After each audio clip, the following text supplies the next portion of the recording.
Understanding the CPI. If you want to know whether goods in the U.S. are getting more or less expensive, what can you do? The CPI can help.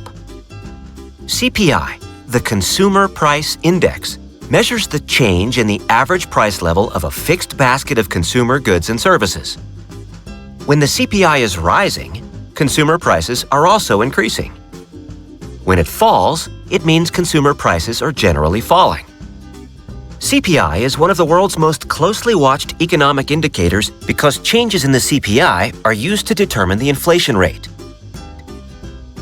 A higher CPI indicates higher inflation, while a falling CPI indicates lower inflation or deflation. In the U.S., the Federal Open Market Committee, FOMC, generally aims to maintain inflation rates at around 2%. The committee uses the CPI to determine if economic policies need to be modified to control inflation.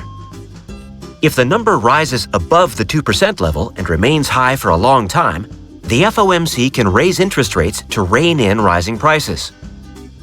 On the other hand, an extended period of low or negative inflation may lead to the FOMC cutting interest rates to stimulate the economy.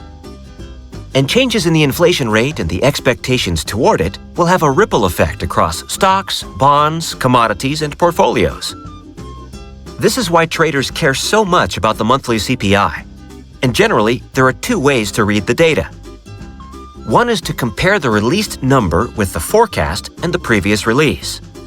The other is to compare it with the central bank's target. Let's assume that a monthly CPI report in the U.S. is coming soon. The previous result was 8%, and analysts anticipate it will decline to 7.5%. But the actual number turns out to be 7%, which beats the market forecast. In this case, raising interest rates would be less likely, and more traders would likely long the NASDAQ 100 index, but the USD might be weaker. The U.S. Bureau of Labor Statistics reports the CPI at 8:30 a.m. Eastern Time once per month. You can find the schedule of prior and future releases on the BLS website. You will also find two CPI numbers in the monthly report: the CPI-U and the CPI-W. Just remember that the CPI-U is the most widely reported in the financial markets because it represents 93% of the U.S. population not living in remote rural areas.